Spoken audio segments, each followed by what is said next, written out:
Welcome to this lecture of hyperbolic geometry.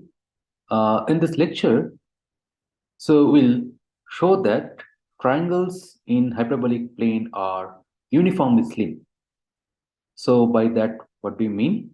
So if you take a geodesic triangle in hyperbolic plane, so then any side of that triangle is contained in a fixed delta neighborhood of union of other two sides.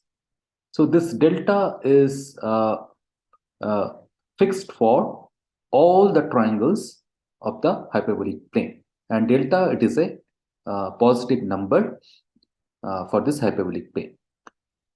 So in order to prove this fact, so we'll be needing some geometric objects in hyperbolic plane, like Horotis, horocycles.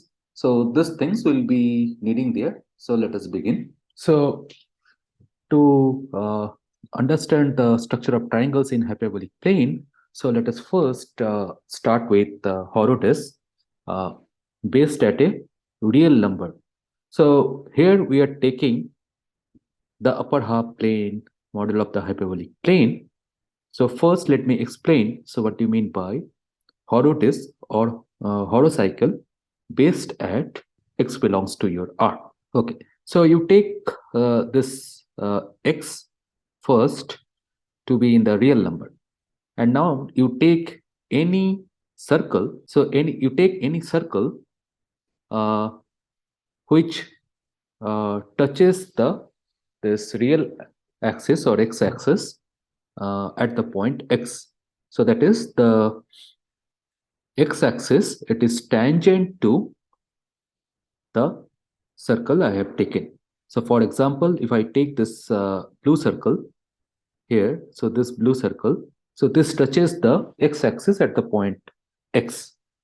So this I'll call to be a horocycle based at the point x. So there are infinitely many horocycles based at the point x. So there you can get infinitely many circles such that the x-axis is the tangent, and it intersect the x-axis at only one point, and that is this x belongs to your R.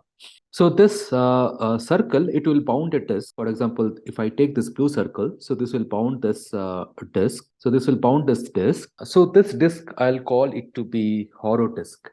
So the boundary of Horodisk is called horocycle. So again, you can get many Horodisks based at the point x. Okay, so I have taken this x to be real number. Now so what do you mean by Horodisk based at infinity or horocycle based at infinity? So you take any horizontal line y equals to a. So this is y equals to a, and you take the space above this line. So that is, so this h infinity is equal to x comma y, where this y is greater than equals to a. So this h infinity, I'll call it to be the Horodisk based at infinity, and the line y equals to a will be called to be the horocycle based at the point infinity. Okay, so why this horizontal line y equals to 8 is called horocycle based at infinity? So you can get hold of an isometry of this upper half plane, in fact orientation preserving isometry, such that this f of infinity is equal to your x. So this always you can find, and so this line, so f is a element of this PSL to R. It is a Mobius transformation. So it will take this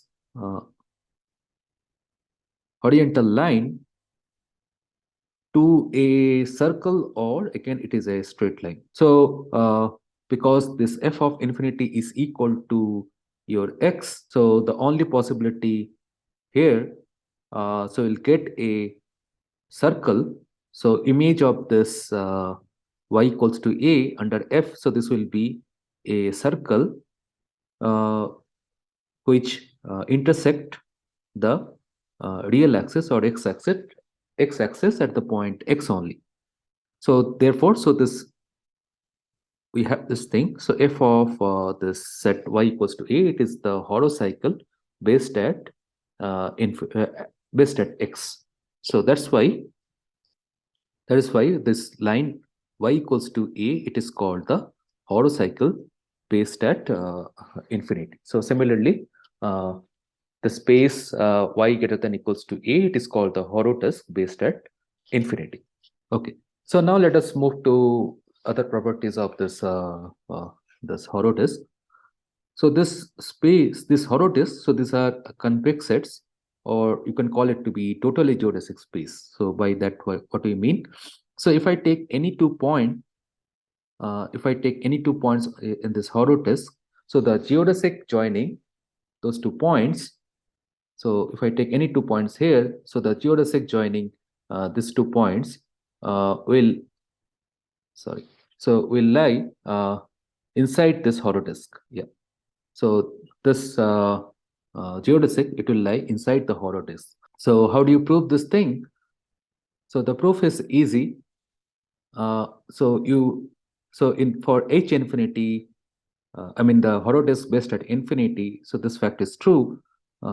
This is very simple. So if I take any geodesic joining 2 points in h infinity, so this will be contained in this h of infinity. So h of infinity, it is a convex set or totally geodesic space, and we have an isometry which takes this s in h infinity to your hx. So hx, automatically it will be also a convex set or totally geodesic space. And now let us move to another property of this Horotis based at infinity or Horotis based at x. So if I take so this is my h infinity. So this one is my h infinity. And now if I take two vertical geodesics, so all this are my vertical geodesics. So if I take two vertical geodesics, like starting from I and I plus k, so this k, it is the length of the segment joining, horizontal segment joining I and I plus k, this one. And now you take any 2 points, I plus it and I plus it plus k. So these are the coordinates of these 2 points on these vertical lines. So one can compute the length of this line segment joining this m prime and n prime.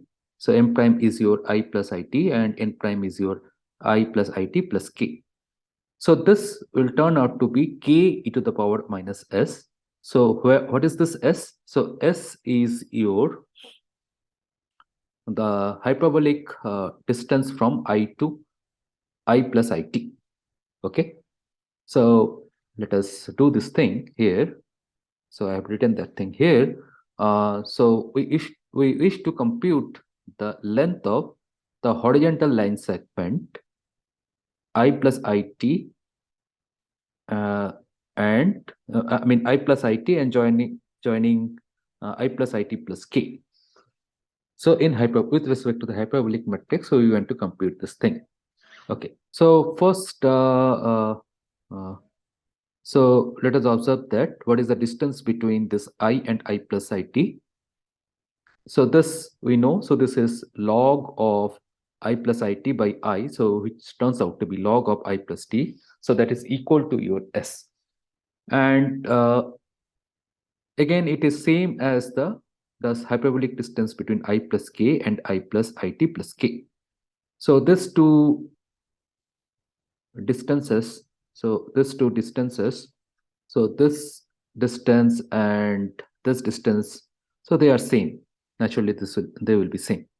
And let us call this to be your equal to your s. So therefore, this length of horizontal segment, this joining this I plus it and I plus it plus k, so that will be, so the integration dx by 1 plus t. So here note that this y is equal to your 1 plus t.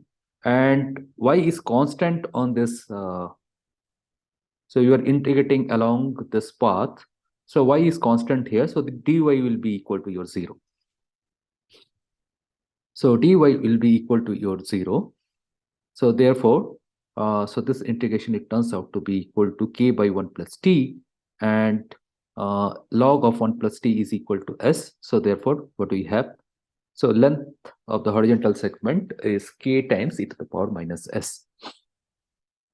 So so if I take any horizontal line segment here, like this, and you go by this s distance upward, so then the this distance, it becomes k to the power minus es, and if I take s tends to infinity, so this distance, it goes to 0. So these two lines are asymptotic to each other. Okay, and now we know that there exists an isometry which takes this infinity to e or x. So this red horizontal cycle y equals to a, this will be your this circle uh, uh, such that it is tangential. I mean, the tangent at the point x to that circle will be the real axis. And what will be the images of all these vertical lines under F? So those will be, so geodesics. So this will be, I mean, infinite geodesics starting from this x and this, and so those geodesic will intersect the horocycle or the red circle orthogonally. So because this map F is conformal, so it will preserve these angles. So it will preserve this orthogonality here for this vertical axis. Okay. So now let us move to the next part. So we'll be proving that triangles in hyperbolic planes are slim. So so what do you mean by slim? So a triangle, so this is the definition of slimness. So so this is the definition of slimness. So a triangle, let us take any triangle PQR in your upper half plane, or you can take unit disk. So that triangle is called to be delta slim if for if I take any point x belongs to PQ, so then there exists x prime belongs to this PR union QR. So PR, it is a geodesic joining P and R, and Q and R, it is a geodesic joining Q and R, such that distance between x and x prime is less than equals to delta. So here this PQR in this picture, I have taken it to be on the boundary, but it need not be that thing. So PQR, it may lie in the upper half plane or in the unit disk. Okay, so what will prove that? So there exists a delta. So in fact, so this delta will be log 3. So all the triangles of this upper half plane, so they are log 3 slim. So that thing will be proving. So this means that if I take any side of the triangle PQR, so that side is contained in delta neighborhood of union of other two sides. So that part will prove. So first, let us do this thing. So first, we'll prove the slimness for ideal triangle. So you take an ideal triangle. So by ideal triangle, we mean that, so these vertices of this triangles, it lie on the boundary of this unit disk. So for example, this is my picture. So PQR, I have taken it to be on the unit circle. And so this geodesic joining P and Q, so this will be a bi-infinite geodesic. Similarly, geodesic joining this Q and R, So this will be also a by infinite geodesic, and geodesic joining this P and R, it will be also a by infinite geodesic. So this triangle, we'll call it to be an ideal triangle. Okay. So now there is another observation. So this is a property of this Mobius transformation. So there exists an isometry of this unit disk, which will take this point P to your 1. 1 means it lies in the unit circle. So f of P is equal to 1. F of Q is equal to your A. So what is my A? So A is this thing. A is a point on the unit circle. So if I, so this is my origin. O is the origin.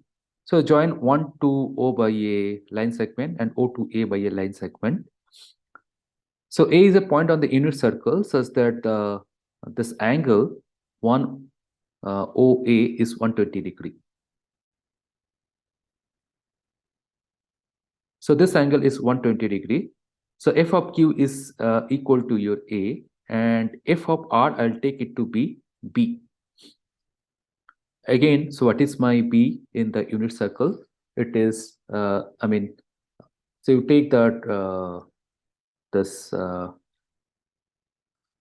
side AO and OB. So angle AOB is 120 degree. So naturally, angle 1OB, it will be also 120 degree. So this 1AB, so there are these are 3 equispaced points in the unit circle.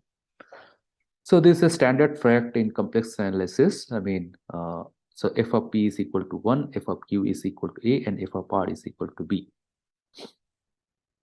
Yeah. So what is the standard fact in the complex analysis? So there exists a Mobius transformation f from this disk to disk such that f of P is equal to P prime, f of Q is equal to Q prime, f of R is equals to R prime. And in fact, this f, it belongs to your SU11. So fz will be of this form, az plus c bar by c bar z plus a bar, where this mod a square minus mod c square is equal to 1. Okay. So in fact, the similar thing, it holds in the upper half plane also. You can check that thing. Okay, all right. So now, what do we want to show that this, for this triangle, whose sides are bi-infinite geodesics, so each side of the triangle is contained in log 3 neighborhood of union of other two sides. So that thing we need to prove. Okay, so without loss of generality, because of our earlier discussion, we can assume this PQR to be this points where this R is equal to 1, and angle between 1 OP is 120 degree, and angle between 1 O and OQ, it is also 120 degree. Yeah. So we'll prove that this triangle PQR is slim. So let us first take this delta to be the distance, the hyperbolic distance between this O to PQ. So PQ, it is the bi-infinite geodesic joining P and Q. Let us take it to be delta. So we'll show that. So we'll show that. We'll show that delta is equal to, in fact, it is half log 3. And by the symmetry, so distance of O to PR and distance of O to QR is again equal to your delta. So once we have this thing, so suppose, okay, so you take this point O. So M is a point on this PQ, and N is a point on PR, such that distance O to M is your delta, distance O to N is your delta. So naturally, so distance by triangle inequality, so distance between m and n, so this will be less than equals to twice of delta.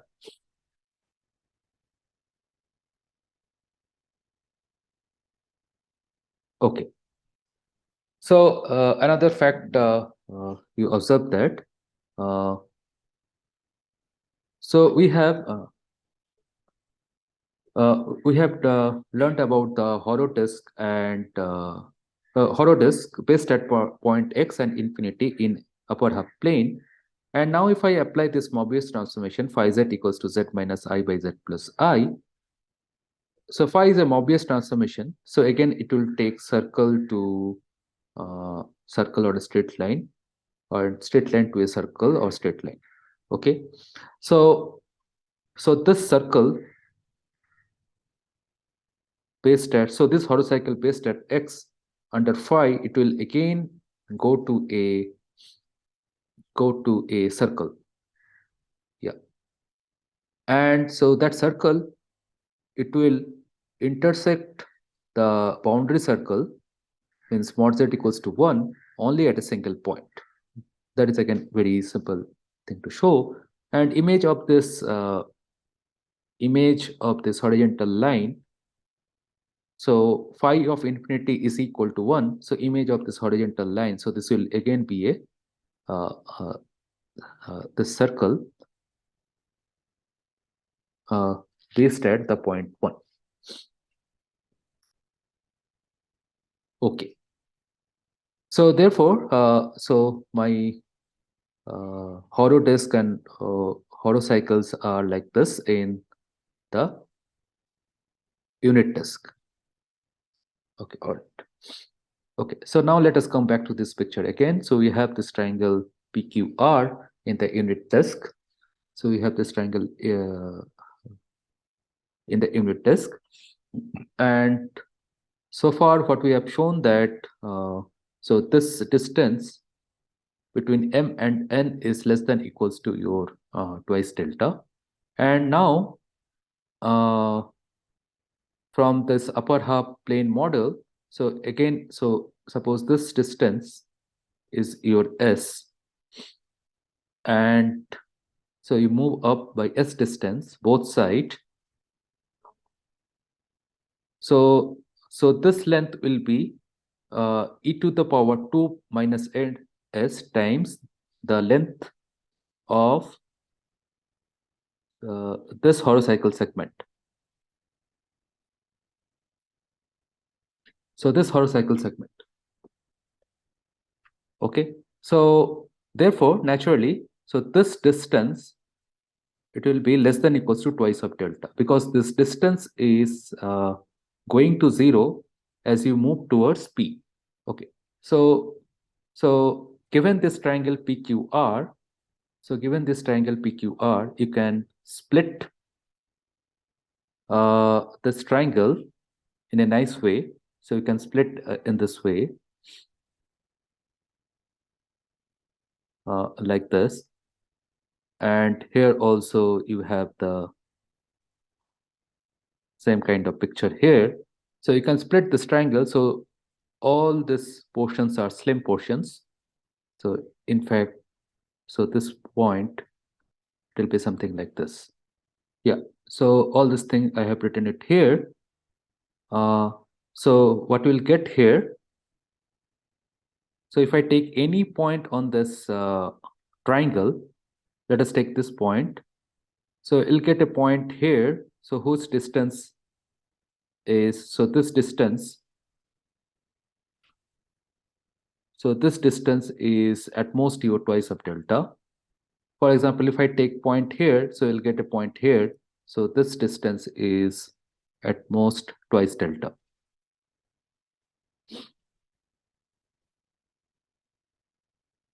Yeah. So that fact I have written it here. So let A be any point on triangle PQR. Suppose if I take this A to be on QR, like this, so there exists a point A prime such that distance between A to A prime is less than equals to twice delta. So this fact we have proved. Now we only need to find what is the value of this delta. Okay. Yeah. So I'll come to this thing in the last. Okay. All right. So now we need to compute the length of this delta. Yeah.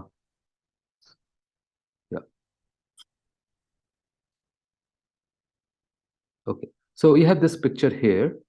So this O prime, it is the foot of the perpendicular drawn from this O to your this bi-infinite geodesic PQ. So distance, hyperbolic distance from O to PQ, it is same as the distance from hyperbolic distance between O and O prime.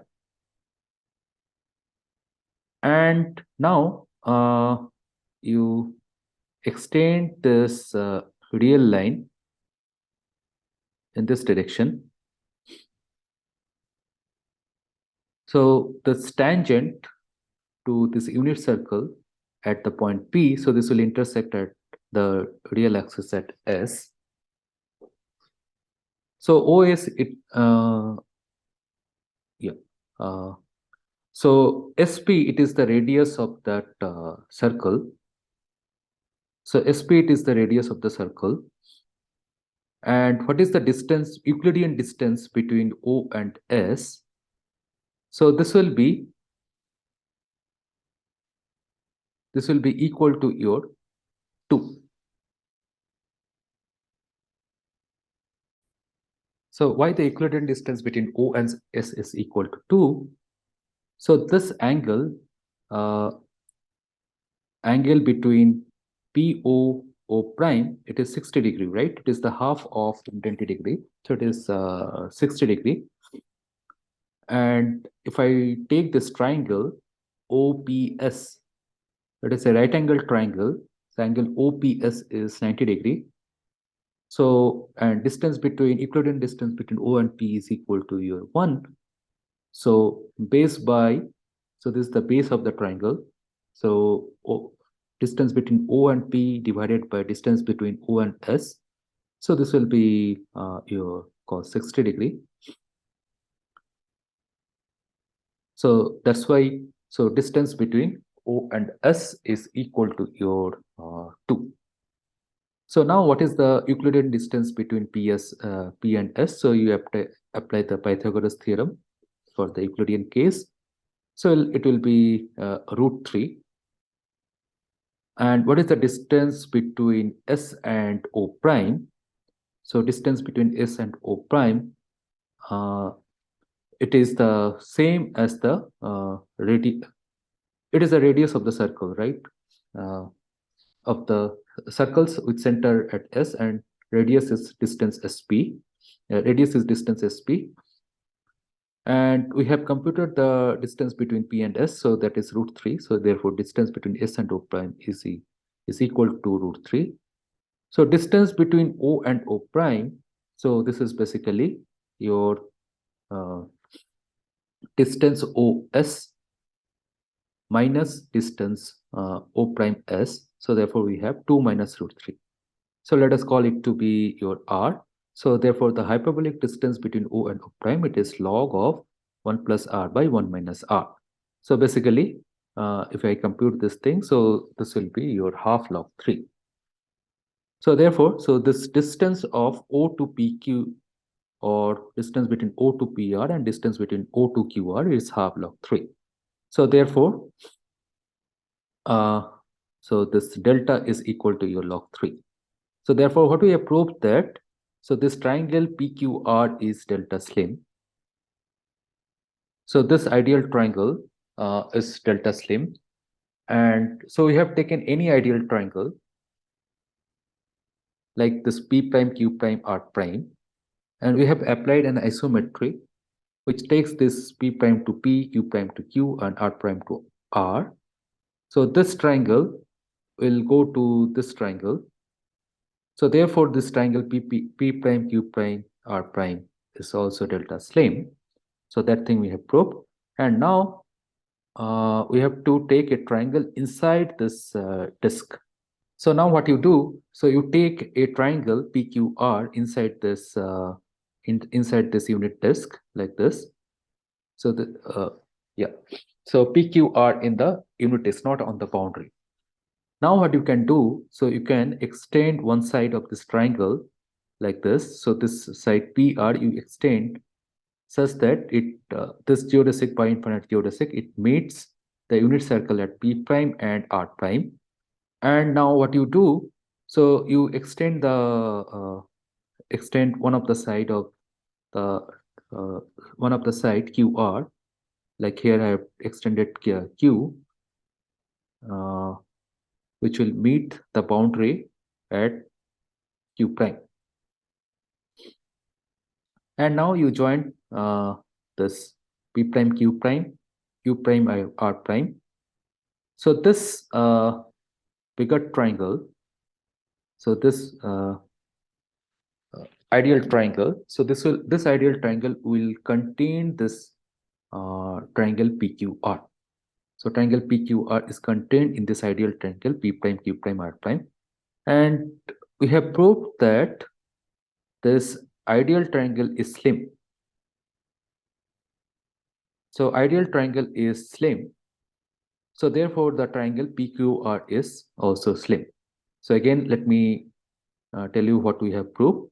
So a triangle PQR is delta slim if any side of delta PQR is contained in delta neighborhood of union of other two sides.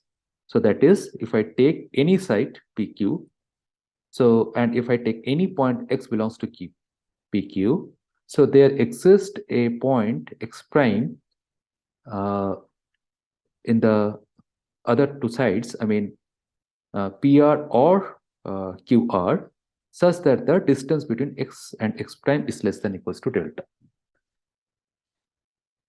So therefore, what we have proved that all the triangles in the unit disk model of hyperbolic plane are delta slim, where this delta is equal to your log 3.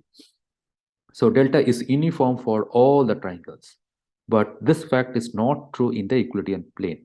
So that's why we call these triangles in Euclidean plane are fat.